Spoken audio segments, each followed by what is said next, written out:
Amen. Amen. Que le Seigneur vous bénisse. Amen. Nous sommes encore dans la joie de nous retrouver devant la présence du Seigneur. Amen. Plusieurs personnes ont vu peut-être la journée d'hier. Plusieurs personnes ont vu la journée d'avant-hier, la semaine. Ils ont vu peut-être les mois de janvier, février. Mais Dieu n'a pas permis que ces gens-là puissent voir la journée d'aujourd'hui. Amen. Amen. Mais nous sommes un peuple privilégié qui voit les matins d'aujourd'hui. Plusieurs personnes sont mortes. Mes chers frères et sœurs, les prisons sont remplies des innocents. Les hôpitaux sont remplis des enfants qui sont nés avec des maladies incurables. Que même les médecins ne peuvent rien faire. Amen. Amen. Malgré tout ce qu'ils ont appris, des années et des années d'études, mais la maladie qui est sur la personne, même les médecins ne peuvent rien faire. Amen. Amen. Amen. Nous sommes vraiment dans la joie d'avoir un grand Dieu comme le Seigneur Jésus-Christ qui nous donne encore la souffle de vie, qui nous donne l'accès de voir cette journée. Et tout ce que nous pouvons faire, c'est de l'adorer. Amen. Amen. Amen. De le louer et de le glorifier. Amen. Nous commençons déjà à bénir notre Dieu, le Dieu éternel qui nous a donné le souffle de vie. Nous bénissons tous nos frères et sœurs qui nous suivent de partout, du Canada, des États-Unis, du Congo démocratique, en Afrique, ici en France, même en Chine, en Russie. Nous vous disons merci. Nous vous disons merci pour votre choix. Nous vous disons merci pour votre confiance. Vous nous avez fait confiance de nous suivre, de disposer votre temps, vos mégas pour nous suivre. Par la grâce du Seigneur, nous vous promettons que nous n'allons pas vous décevoir. Amen. Nous n'allons pas vous décevoir. Amen. Nous sommes présents quand vous avez besoin de nous, comme ceux qui nous appelaient, qui avaient besoin de prière, nous avons prié. Notre grand rôle, ce n'est pas de citer les noms des gens.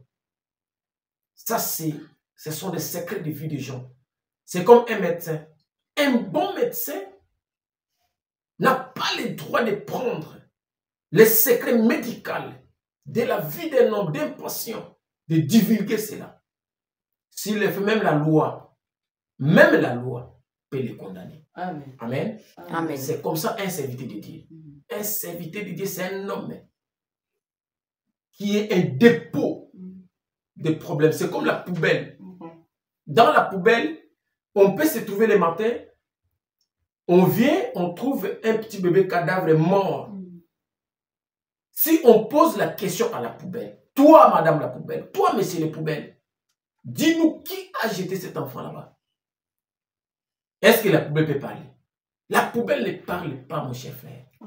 Amen. Amen. C'est comme ça que nous, les serviteurs de Dieu, nous bénissons Dieu parce que Dieu nous a tellement assistés. Notre bien-aimé qui était malade, nous avons prié, nous avons imploré la grâce de Dieu. Et Dieu nous a écoutés. Et notre frère s'est retrouvé. Amen. Amen. Dieu l'a guéri. Et il a encore appelé pour remercier Dieu, pour bénir le nom du Seigneur. Ce n'est pas moi. Je ne suis rien du tout. Mais c'est vous, c'est vos prières. C'est vos prières qui font que nous puissions tenir encore debout pour parler de sa part. Nous bénissons aussi notre pasteur Baroutika Somolona, là où il est en repos. Que Dieu puisse le bénir richement. Maman Fo, Maman Mwali, le pasteur Jacques Bondomba, que Dieu puisse vous bénir. Amen. Amen. Que tous nos frères et sœurs qui nous suivent, le pasteur Carlos et tout, le pasteur Paul Dembo, le pasteur Mosendo, on ne peut pas citer tout le monde. Dieu vous bénisse.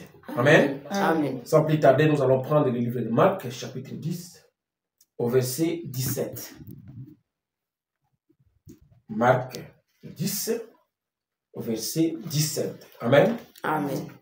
Nous allons voir l'histoire des jeunes hommes riches.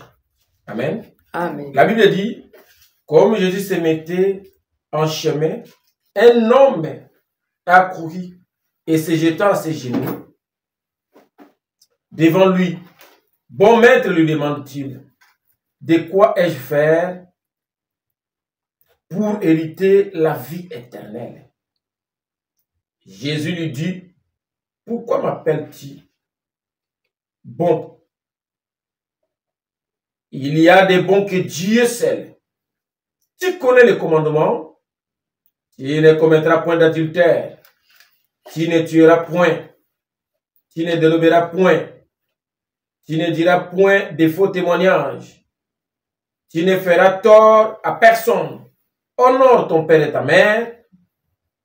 Il lui répondit plutôt, Maître, j'ai observé toutes ces choses dès ma jeunesse. Amen. Amen. Jésus l'ayant regardé, l'aimant, et lui dit, il te manque une chose, va, vends tout ce que tu as, donne-le aux pauvres, et tu auras un trésor dans le ciel. Puis viens et suis-moi. Mais affligé de cette réponse, de cette parole plutôt, cet homme s'en alla tout triste, car il avait de grands biens. Amen. Amen. Que le Seigneur ajoute la bénédiction de sa lecture, de la lecture de sa parole. Amen. Vous pouvez vous asseoir. Amen. Que Dieu vous bénisse encore. Amen. Nous vous bénissons dans le nom du Seigneur Jésus-Christ.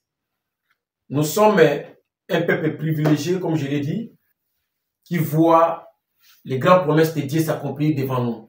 Amen. Amen. Nous allons parler de la vie après la mort. C'est ça notre thème d'aujourd'hui. La vie après la mort. Nous voyons ici, dans le livre de Marc, chapitre 10, au 17e verset, il y a un homme. La Bible même l'appelle un jeune homme riche. Si la Bible peut appeler cet homme jeune homme riche, parce qu'il avait beaucoup de biens. Amen. Amen. Ce n'était pas un homme comme toi et moi, peut-être. Peut-être que ce matin, je parle à toi, mon frère, à toi, ma sœur, qui est tellement riche, qui a hérité la richesse de ta famille, qui a hérité de grandes richesses, qui a hérité des choses que, quand tu te regardes, tu te poses des questions, mais qu'est-ce que moi je peux aller faire dans ces gens-là, dans ces groupes de gens-là? Ils n'ont rien. Déjà, les parfums que moi je mets sur moi, c'est un parfum qui coûte 10 000 euros, 5 000 euros. Les habits que moi je mets, c'est moi-même qui va jusqu'à fabriquer. Ce sont des habits que personne ne peut trouver. Peut-être que je suis né dans la famille royale. Amen. Amen. Tout ça, c'est une bonne chose, mon frère. Je ne te condamne pas. Je ne suis pas là pour te condamner. Même pas une seule seconde. Je ne peux pas le faire. Dieu ne m'a pas appelé pour condamner les gens. Mais Dieu m'a appelé pour t'aider à te montrer le chemin. Amen. Amen. Amen. Les jeunes hommes riches, je vais continuer à lire. Verset 23. Jésus, regardant autour de lui, dit à ses disciples qu'il serait difficile à ceux qui ont des richesses d'entrer dans le royaume de Dieu. Les disciples furent étonnés de ce que Jésus parlait ainsi. Et reprenant, il leur dit, mes enfants, qu'il est difficile à ceux qui se confient dans les richesses d'entrer dans le royaume de Dieu. Il est plus facile à un chameau de passer par les trous d'une aiguille qu'à un riche d'entrer dans le royaume de Dieu. Les disciples furent encore plus étonnés et ils se dirent les uns aux autres, et qui peut être sauvé? Jésus les regarda et dit, cela est est possible aux hommes, mais non à Dieu, car tout est possible à Dieu. Amen. Amen. Mes chers frères, nous avons l'histoire ici qui nous complique, qui est vraiment difficile à déchiffrer, difficile plutôt à expliquer. Amen. Amen. Nous avons devant nous un homme qui s'appelle jeune homme riche. L'homme a vu quelque chose. En fait, si cet homme s'est permis à poser la question au Seigneur Jésus-Christ, qu'est-ce que moi je peux faire pour être sauvé? C'est-à-dire que l'homme a vu quelque chose qui était en Jésus que lui n'avait pas. Amen. Amen. Quand tu me regardes, tu sais très bien, peu importe la magie que tu peux avoir, peu importe la puissance qui est sur toi, peu importe l'argent que tu as, tu sais très bien que moi, j'ai quelque chose que toi tu n'as pas. Amen. Amen. Mes chers frères, c'est plus qu'une réalité. Une fois Jésus a été confronté avec les pharisiens dans le temple, ils l'ont appelé Belzéboul. Belzéboul veut dire les princes des démons. Amen. Amen. Jésus n'a pas discuté avec ces gens-là. Il s'est retiré. Quand il a traversé les contrées Gadarènes, il a trouvé un fou qui s'appelait Légion. On le nommait fou de Gadara. Cet homme-là avait des démons et des démons. Personne ne pouvait passer de cet endroit-là. Amen. Amen. Jésus s'est tenu devant cet homme-là. L'homme qui était habitué à tuer, a fait du mal. Mais quand il a vu cet homme-là, il a regardé. Donc, vous allez voir que cet homme-là a vu Jésus qu'une seule fois. Il a trouvé la grâce de Dieu, il a rejeté la grâce. Pourquoi? Parce qu'il avait beaucoup de biens. Lui, il comptait à ce qu'il avait. Il se disait, non, mais oh, mais ce sont des malades. Mais comment se fait-il que moi, j'ai tout ça? Mais, toi, tu vas me dire, de vendre tout et de donner aux pauvres. Non, je ne peux pas. Non. En fait, toi, tu ne sais pas ce que tu dis. Moi, je suis le premier milliardaire de la France. Je suis le premier milliardaire de l'Europe. Je suis le premier milliardaire du monde entier. Je ne peux pas. Amen. Amen. Ma sœur, cet homme a rejeté la grâce de Dieu. Cet homme a rejeté la grâce de Dieu. Laisse-moi te dire une chose. Tu es jeune. Je ne te condamne pas. Je n'ai pas ces droits-là, ma sœur, frère. Ma sœur, mon frère, je n'ai pas ces droits-là. De te condamner, de parce que ce que tu fais, tu fumes, tu bois, tu fais ça. Non, ça c'est pas. Je ne peux pas te condamner. Je n'ai pas le droit de te condamner. Amen. Amen. Mais s'il faut t'emmener dans des hôpitaux, voir les gens qui ont commencé à fumer avant toi, comment ils souffrent avec le cancer, comment ils souffrent avec des problèmes, des maladies. Tu ne vas pas te poser des questions, est-ce que cet homme avait raison ou pas? Non. Il suffit que je t'emmène seulement dans des hôpitaux. Je te présente seulement ceux qui ont fait cette vie-là avant toi.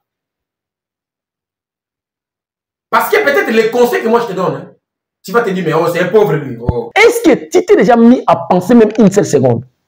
Pourquoi Dieu t'a laissé la vie alors que les autres sont morts? Les gens qui avaient beaucoup d'argent. Moi, je connais les gens qui sont allés à l'hôpital, qui n'étaient même pas malades. Il avait seulement un petit mot de tête. Il n'est pas revenu. Il est mort. On ne va pas condamner les médecins ont fait ça. Non, c'est la volonté de Dieu. Amen. Les médecins n'ont rien fait. C'est la volonté de Dieu. Mais pourquoi cette volonté t'a gardé en vie? Après coronavirus, tu continues à vivre comme si rien n'était.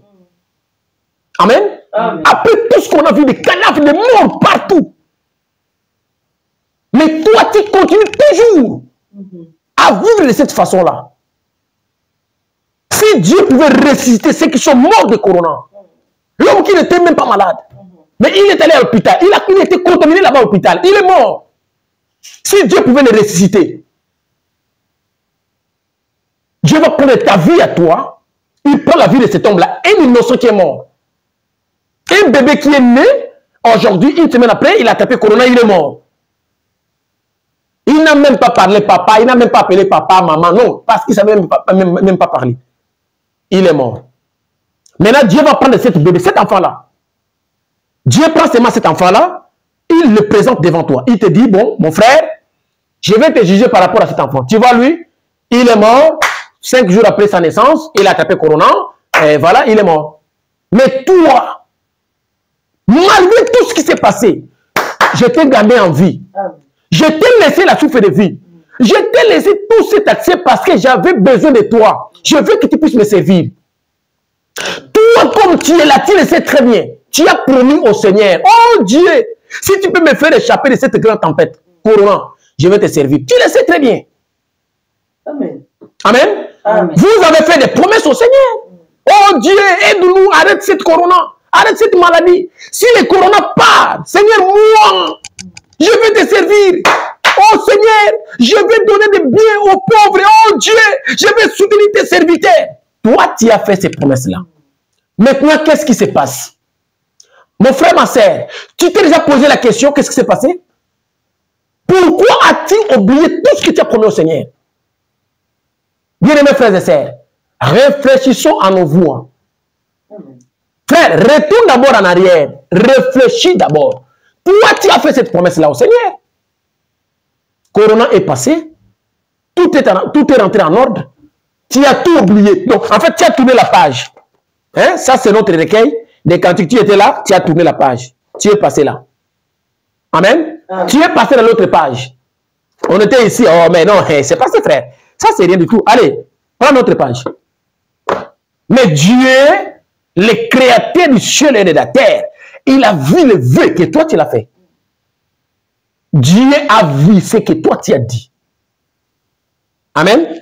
Ici, nous avons vu que le pauvre Lazare a demandé à Père Abraham. Il a dit, Abraham, s'il te plaît, permets à Lazare de prendre même son bout de doigt.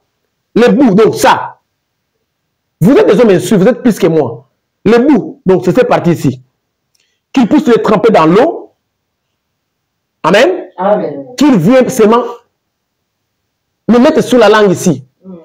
Parce que vraiment, là où je suis, frère, si un homme peut aller jusqu'à penser que seulement les petites gouttes d'eau peuvent rafraîchir mon âme, peuvent rafraîchir mon corps, c'est-à-dire, là où il était, ça brûlait tellement. La chaleur qui était là, sur cette terre, la chaleur n'existe pas. Tu n'as jamais été en face de chaleur, comme ce que les jeunes hommes riches avaient eu. Lazare a dit, Abraham a dit non, tu vois les rideaux qui nous séparent. Cet rideau nous empêche entre vous et nous de nous rencontrer. Il est impossible, il n'y a pas de contact personnel. Il n'y a pas de contact possible entre vous et nous. Donc vous restez là-bas, nous sommes ici. Parce que dans la terre, quand tu étais encore vivant, là c'est Abraham qui va le rappeler ce qu'il avait vu. Abraham lui dit, toi, là-bas tu étais un homme fort. Tu étais vêtu de félins. Amen. Amen. Tu mettais des costumes de 100 000 euros. Mais tu as trouvé la grâce de Dieu. Dieu t'a envoyé son fils bien-aimé Jésus-Christ. Amen. Jésus t'a aimé. Jésus t'a dit, mon frère, j'ai besoin de te donner la vie éternelle. Et toi, tu avais reconnu que réellement, dans cet homme, il y a la vie. Parce que c'est toi qui as vu. Tu as demandé au Seigneur, qu'est-ce que moi je peux faire pour hériter le royaume des cieux? Donc, tu avais connaissance. Tu étais conscient que cet homme a la vie éternelle en lui. Amen. Amen. Mais tu as refusé. Moi, je ne peux rien faire pour toi. Il a changé de version. Il dit, bon, Abraham, là, je suis condamné. Je ne peux rien faire. Là, c'est vraiment, tu as raison. C'est ce qui s'est passé. Oh, Père Abraham, sois miséricordieux envers moi. Envoie maintenant Lazare dans la maison de mon père. J'ai encore laissé 5 frères. Mes 5 frères sont en train de se rassasier de cet argent que j'ai laissé. Ils sont là en train de continuer à faire du mal, tuer, maudire, violer, je ne sais pas. Tout. S'il te plaît, Père Abraham, permets à Lazare qu'il rentre dans la maison de mon père, qu'il puisse aller dire à mes frères et sœurs de ne pas faire ce que moi je fais. Parce que la Bible parle seulement de naissance des hommes. Amen. Amen. La Bible ne répond pas vraiment à la naissance des femmes. Abraham a dit non. Je ne peux pas faire ça. Le père Abraham a dit non. Même si on envoie un vivant, un mort plutôt qui est ici avec nous, de rentrer dire à vos frères là-bas, ils ne vont pas les entendre. Ils ne vont pas les écouter. Ils vont faire de leur façon. Et moi, je ne peux rien faire. Ma sœur, mon frère, j'ai une bonne nouvelle pour toi. Prends une décision. Laisse cette vie-là. Change-toi. Amen. Parce que Dieu a besoin de toi. Amen. Dieu a besoin de toi. Que personne sur cette terre ne peut te dire le contraire. Frère, après la mort, il y a une autre vie qui nous attend. Amen. Amen. C'est ça, c'est la réalité, c'est une obligation. Jésus a dit, je m'en vais vous préparer une place. Et cette place-là, qu'il a dit dans la maison de mon père, il y a plusieurs demeures. Ce ne sont pas des chambres, des lits comme ça, superposés. Non, ce sont des corps théophaniques. Pour que tu puisses hériter ce corps-là, tu dois. Amen. Amen. Tu dois recevoir le Saint-Esprit. Et le Saint-Esprit ne peut pas entrer en toi sans d'abord abandonner cette vie de péché. Amen. Amen. Que le Seigneur vous bénisse. Amen. Nous allons prier. Et on va continuer toute cette semaine avec notre thème, la vie après la mort. Prions le Seigneur. Éternel Dieu des armées, nous te bénissons parce que tu es le seul, unique, véritable Dieu. Et ton nom, c'est le Seigneur Jésus-Christ. Amen.